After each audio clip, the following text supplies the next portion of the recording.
Generalmente esto demora unos días, entre 24 horas más o menos en depositarse en la carpeta de las grabaciones de Meet, así que probablemente mañana pueda subir esta clase.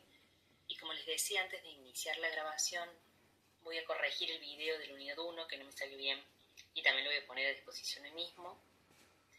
Y en los próximos días voy a subir otro videíto correspondiente a la unidad 3, alguna parte de la unidad 3 para que podamos avanzar también con eso. Y el viernes que viene seguir y terminar la unidad 3. La unidad de hoy, la unidad 2, se llama Los clásicos de la sociología y la salud de enfermedad de atención, aportes de Emil Durkheim y Max Weber. Nos vamos a detener justamente en lo que el título señala, ¿no? En estos aportes de dos clásicos de la sociología, el francés Emil Durkheim y el alemán Max Weber, considerados padres, digamos, de la sociología científica, podemos decir, o al menos de la sociología ya en una etapa de profesionalización. ¿Y qué podemos pensar a partir de estos autores en relación con la salud de enfermedad y la atención? Entonces, tenemos dos contenidos claves en esta unidad que apuntan a entender, a que nos aproximemos, porque por supuesto las perspectivas de estos autores son complejas, se imaginarán que hay mucha bibliografía sobre estos autores, así que esto va a ser una aproximación simplemente que nos ayude a pensar algunas cuestiones, algunos problemas que podemos construir a partir de los aportes de estos autores. Entonces, primero vamos a ver algo sobre Durkheim, que se problematizaba fundamentalmente, o sea, la preocupación era la de el orden social. Ya vamos a ver en qué contexto escribe, y por eso, y esto nos va a ayudar a entender esto que él estaba pensando en torno a la sociología y a lo que la sociología podía aportar en un contexto de crisis que él interpretaba y estaban viviendo. Vamos a ver también sus conceptos de división del trabajo y, asociado con las nociones de solidaridad mecánica y solidaridad orgánica, el concepto de anomia y la explicación que da del suicidio, la explicación sociológica que da del suicidio. Y después vamos a ver la perspectiva de Max Weber, cómo se posiciona en un punto de partida diferente del de Durkheim. Él va a plantear una concepción, una definición subjetiva de la acción social y un modo comprensivo de abordaje de las prácticas sociales. Vamos a ver también su recomendación metodológica de partir de tipos ideales, sus conceptos de poder y dominación y los distintos tipos de autoridad que hay. Y vamos a trabajar sobre sus aportes para pensar el hospital moderno y el carisma y la burocracia, puntualmente esto a partir de trabajos empíricos concretos en el tratamiento de adicciones. Antes me gustaría empezar, bueno, esta es la bibliografía que tienen para leer. El texto de Portantiero, que es este primero que está acá, les va a ayudar va a desarrollar la perspectiva muy brevemente de estos autores, que nosotros las vamos a ver ahora. Después van a tener una selección pequeña de Giddens y Sutton sobre el suicidio de Durkheim, ¿no? Sobre cómo Durkheim interpreta y estudia sociológicamente el suicidio. Y después dos artículos que nos van a poder permitir pensar algunos aportes de Weber para analizar estas cuestiones. Bien, antes me gustaría empezar brevemente, aunque sea, porque para no arrancar directamente con los clásicos, sino para trazar cierta historia breve del surgimiento de la sociología como disciplina científica. Portantiero, en ese texto que ustedes tienen, va a sostener que la sociología emerge como una ciencia de la crisis de la sociedad occidental en el contexto de los avances que se dan en el plano económico y en el plano político, desencadenados en algún punto por la Revolución Francesa de 1789 y lo que se conoce como Revolución Industrial de fines del siglo XVIII y del siglo XIX. Las transformaciones clave y, digamos, fundamentales y de raíz de muchos aspectos, de muchas esferas sociales, a raíz de estos fenómenos, condujeron apuntaban a que la sociedad, digamos, estuviera atravesada por diferentes conflictos y que se interpretara esta situación en términos de crisis. Entonces, en este contexto va a emerger la sociología, dice Portantiero, como una ciencia de la crisis. La respuesta, tanto Durkheim como Weber van a ofrecer distintas respuestas a cómo interpretar esta crisis y qué herramientas pueden brindarse desde la sociología para tratar de resolver esta crisis. Bien, que ya vamos a ver de qué se trata para cada uno. Entonces, una cuestión clave es pensar también en la revolución industrial y las grandes transformaciones en el plano económico y técnico que implicó este proceso, que supuso el surgimiento de la producción fabril. Esto modificó formas de producción artesanales y también la organización del trabajo, ¿no? Ya no se trata de artesanos o de producciones domésticas, etcétera, sino que, bueno, la aparición, digamos, el surgimiento progresivo de la producción en fábricas, etcétera, implica toda una nueva organización del trabajo y también implica nuevos grupos sociales, fundamentalmente acá trabajadores y burgueses, o sea, una clase obrera y una clase propietaria a cargo de estas, o dueña de estas fábricas, podríamos decir. Vamos a ver después que Marx en la unidad 3 también está pensando en estas transformaciones.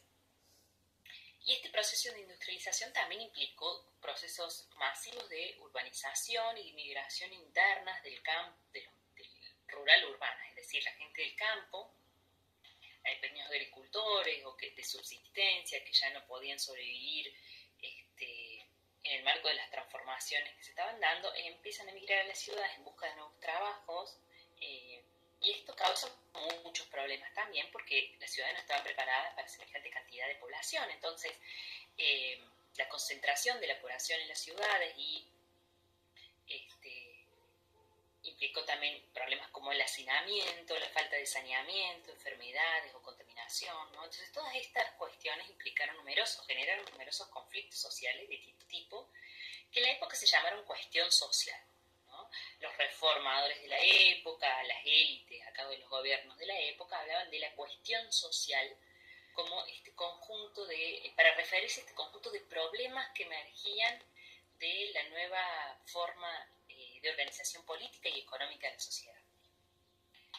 Y después tenemos algunos cambios también provocados por lo que se conoce como Revolución Francesa de 1789, que afectaron la esfera política. Entonces, este fenómeno, el cuestionar este proceso, el cuestionar el poder monárquico, o sea, el poder de los reyes, de las monarquías y también el poder divino,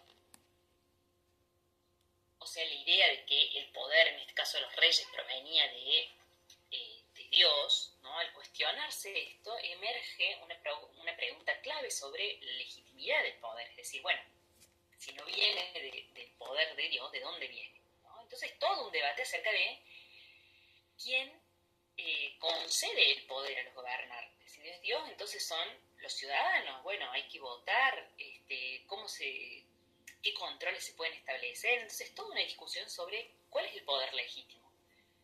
¿Cuál es el poder legítimo? ¿El que votan los ciudadanos? ¿Ya quedó desacreditado el poder que se fundamenta en alguna especie de concesión divina? Entonces, ahora, ¿cómo hacemos? ¿No? Entonces, inicia este proceso de consolidación de distintos estados-nación liberales, como los conocemos actualmente. Esto para señalar, digamos, en muy grandes rasgos, estas transformaciones, por supuesto que no es mucho más compleja esta historia, pero son procesos claves que nos empiezan a delinear un conjunto de procesos y de transformaciones en el sentido de la consolidación de los estados como los conocemos más o menos actualmente, ¿no? Otro proceso muy importante también, que va a permitir la emergencia de la sociología como disciplina científica, va a ser lo que se conoce como proceso de secularización o laicización, es decir, la pérdida de injerencia de la Iglesia en la regulación de las conductas sociales y de las instituciones. ¿Por qué hablamos de secularización? Bueno, secular o saecularis en latín significa del siglo, también seglar. Entonces, tiene que ver lo del siglo decir, se refiere a lo que tiene que ver con el tiempo, con lo que pertenece a la vida, a la costumbre del siglo, del momento que estamos viviendo, del mundo, ¿no? Es que se opone en este sentido a lo religioso, ¿no? Entonces, lo secular o lo seglar se opone a lo religioso, ¿no? Tiene que ver con el mundo que estamos viviendo, el tiempo que estamos viviendo.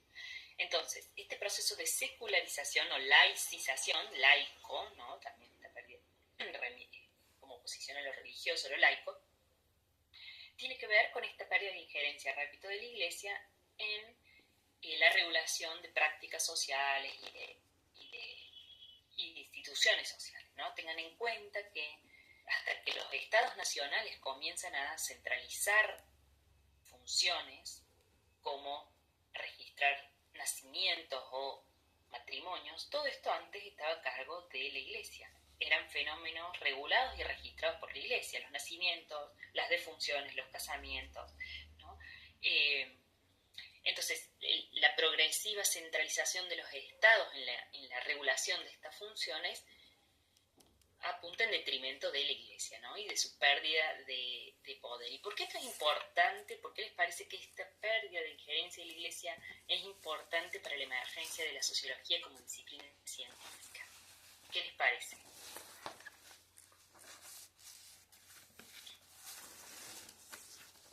¿Qué puede implicar en términos de explicaciones esta transformación?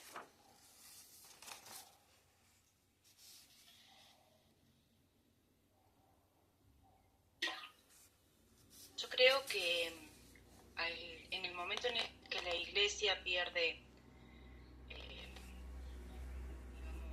poder sobre la sociedad, se separa, se empiezan a hacer cuestiones sobre que ya no es Dios quien, no sé cómo explicarlo, ya no es Dios quien castiga a la sociedad, sino que hay algo más y empiezan a hacerse preguntas sobre por qué las conductas y quiénes son las personas que tienen el poder, por qué reaccionan así. Bien, muy bien, Diana, exactamente, en ese sentido, tal cual. Y lo mismo que ponía también Candelaria en el chat, de cuestionamiento por sus acciones. O sea, ya no la explicación de las prácticas y de los procesos sociales se va a desligar de explicaciones religiosas o divinas, ¿no? Ya el porqué detrás de cómo actuamos o por qué se dan las cosas como se dan, ya no va a tener que ver con una explicación que tenga una raigambre religiosa. Entonces, las explicaciones de lo social también se van independizando de esas primeras interpretaciones. El poder ya no es de la Iglesia, es del Estado, como dice Milena exactamente, entonces pierde también poder en el campo de, podríamos decir, hablar de un campo académico en esta época sería anacrónico, pero podemos decir que en el campo de las disciplinas de interpretación de lo social también empieza a perder poder estas interpretaciones más religiosas, ¿no? Y otro proceso importante también que se da y que contribuye a que la sociología pueda pensar los individuos y la sociedad es lo que se conoce como proceso de individualización, ¿no? Un poco esta imagen está sacada de una muestra en un video, ¿no? Que justamente apunta a eso, ¿no? Mostrar, bueno, a ver, el individuo se puede distinguir de otros, ¿no? Ahora, esta idea de que los individuos comienzan a pensarse como separados de sus colectivos de pertenencia, es un cambio clave y fundamental, pero de la modernidad. O sea, previamente los individuos en la Edad Media, en la Edad Antigua y todo, se pensaban en relación con sus colectivos de pertenencia. Vos eras un individuo, digamos, eras miembro de una familia, de un grupo religioso, de un reino, súbdito de tal cosa, miembro de tal tribu, de tal familia, ¿no? El apellido era clave, por ejemplo. Ahora, la idea de que el individuo puede pensarse como separado de estos colectivos de pertenencia, como una persona sujeta de derechos, portador de derechos, y por lo tanto independiente de su grupo o de un grupo determinado, es una transformación muy importante y propia de la modernidad también, ¿no? Entonces, por eso también a veces cuando ven todas estas películas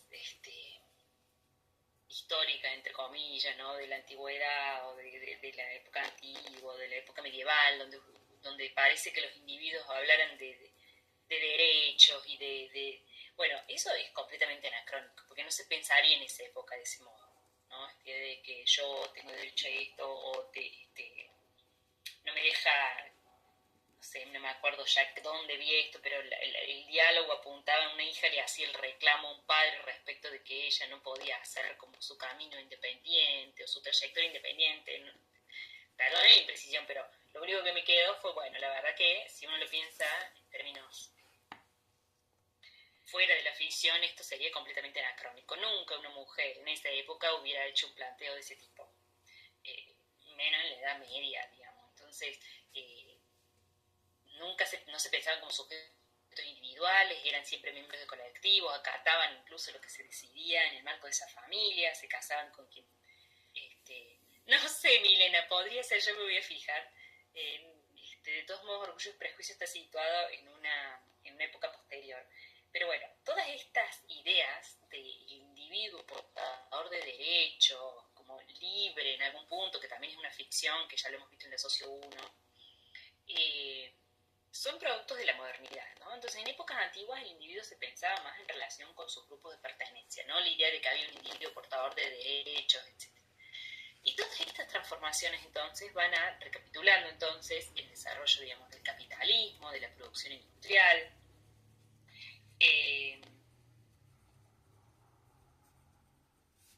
comienza, digamos, el avance de los estados-nación, el retroceso de un mundo regido por la tradición y por la religión, comienza a delinearse estas sociedades más en tono como las conocemos actualmente, marcadas por regulaciones estatales, por el primado, por la primacía, digamos, de la razón y de la ciencia.